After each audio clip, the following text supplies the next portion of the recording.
विवेक और सलोनी एक ही कॉलेज में पढ़ा करते थे। विवेक के पिता एक बहुत बड़े राजनेता थे, इसीलिए विवेक भी राजनीति में काफ़ी दिलचस्पी रखता था। शायद इसीलिए वह अपने कॉलेज में छात्र नेता का चुनाव भी जीत पाया था। इसके अलावा विवेक लड़कियों का दिल जीतने में भी माहिर था, तभी वह लड़कियों के बीच हमेशा चर्चा का विषय बना रहता था। वहीं सलोनी अपनी खूबसूरती और चंचलता के लिए पूरे कॉलेज में फेमस थी। एक बार सलोनी कॉलेज से छुट्टी के बाद अपने घर जा रही थी, तभी कॉलेज के कुछ लड़के उसे छेड़ने लगे। फिर उस वक्त कुछ ऐसा हुआ जिसकी कल्पना किसी ने नहीं की होगी। उस वक्त तेज रफ्तार से एक कार आई और दो लड़कों को रौंदते हुए एक पेड़ से जा टकराई। टक्कर इतनी तेज थी कि उन दोनों लड़कों की मौके पर ही मौत हो गई और सलोनी वहीं बगल में खड़ी सिसक रही थी।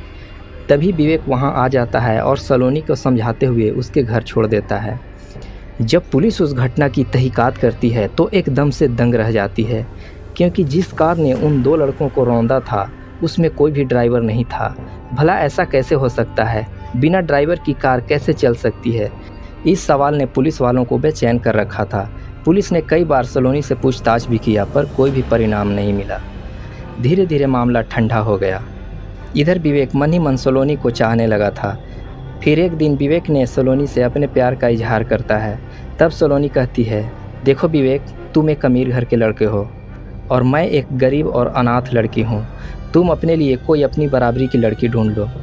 इस पर विवेक ने कहा, देखो सलोनी, मुझे इस बात से ज़रा भी फ़र्क नहीं पड़ता है कि तुम क्या हो। मैंने आज तक किसी लड़की को नहीं चाहा है। तुम मेरी पहली और आखिरी पसंद हो। फिर सलोनी मान जाती है और विवेक के प्यार को एक्सेप्ट कर लेती है। धीरे धीरे उन दोनों की बातचीत शादी तक पहुंच जाती है। पहले तो विवेक के घर वालों ने शादी से इनकार कर दिया, पर विवेक के जीत के आगे उनकी एक न चली। फिर विवेक और सलोनी की शादी बड़े ही धूमधाम से होती है। शादी के 2 दिनों बाद विवेक अपनी पत्नी सलोनी को लेकर हनीमून के लिए कुफरी चला गया। कुफरी जाकर विवेक सबसे महंगा होटल माउंट व्यू में अपना कमरा बुक करता है। माउंट व्यू होटल 5 मंजिला था। यहाँ से शिमला की खूबसूरत वादियों को देखा जा सकता था। मैनेजर ने विवेक को रूम नंबर 302 की चाबी देते हुए कहा, सर एंजॉय कीजिए, अगर कुछ चाहिए होगा तो बता दीजिएगा। इस पर सलोनी ने जिद करते हुए रूम नंबर 307 लेने की बात कहने लगी, पर मैनेजर ने रूम नंबर 307 देने से साफ मना कर दिया। रूम नंबर 307 होटल की टॉप फ्लोर पर बना था, जो उस होटल के सबसे खूबसूरत रूम में से एक था। मैनेजर ने विवेक से कहा कि सर, मैं और रूम आपको नहीं दे सकता हूँ क्योंकि उसका रिनोवेशन होना बाकी है। पर सलोनी के जीत के आगे विवेक की एक न चली। फिर विवेक ने ज़्यादा पैसे देकर उस रूम को ले लिया। सलोनी अपने पसंद की रूम में आकर बहुत खुश थी और रूम भी काफ़ी खूबसूरत था। उस रूम की खिड़की में सफ़ेद चादर लगी हुई थी, जो खुली होने के कारण हवा से उड़ रही थी। उस वक्त रात के 9 बज रहे थे।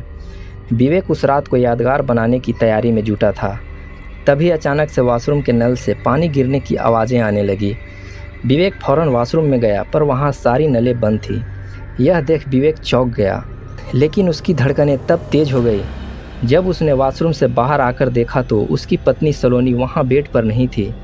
विवेक इधर उधर भागकर अपनी पत्नी को आवाज़ लगाया, सलोनी, सलोनी, तुम कहाँ हो? पर उसे कोई भी जवाब नहीं मिला। तभी उसे बालकनी से आवाज़ सुनाई दिया, जानू, तुम कहाँ हो? यह सुन विवेक भागकर बालकनी में गया। वहाँ सलोनी अपनी चेहरा पीछे की ओर करके खड़ी थी।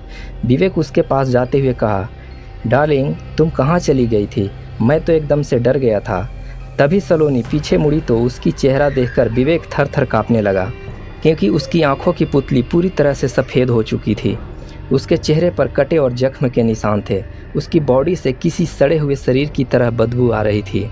विवेक कुछ बोलता उसके पहले उसने विवेक को बालकनी से धक्का दे दिया। उतनी ऊंचाई से गिरने के बाद विवेक की मौत हो गई। सुबह पुलिस आई और शव को बरामद करके घटना की जांच करने लगी। जब वे लोग सीसीटीवी चेक किए तो उसमें कहीं भी सलोनी नहीं थी, सिर्फ विवेक दिखाई दे रहा था। यह चीज़ें हैरान करने वाली थी, परंतु पुलिस ने विवेक के शव को उसके घर वालों के हवाले कर दिया। जब विवेक के घर वालों ने सलोनी के बारे में पूछताछ किया तो पुलिस ने सीसीटीवी वाली बात बता दिया। यह सुन विवेक के घर वाले हैरान और परेशान हो गए। फिर उन लोगों ने सलोनी के बारे में उसके कॉलेज में पता किया तो उन्हें पता चला कि उस कॉलेज में सलोनी नाम की किसी भी लड़की की नामांकन नहीं हुई है। इस घटना ने विवेक के घर वालों के साथ साथ पूरे शहर को शॉक कर दिया था। दरअसल में सलोनी कोई आम लड़की नहीं बल्कि एक चुड़ैल थी। तो दोस्तों, यह हॉरर पॉडकास्ट आपको कैसी लगी? यदि अच्छी लगी तो प्लीज़ वीडियो को लाइक और चैनल को सब्सक्राइब ज़रूर करें। धन्यवाद।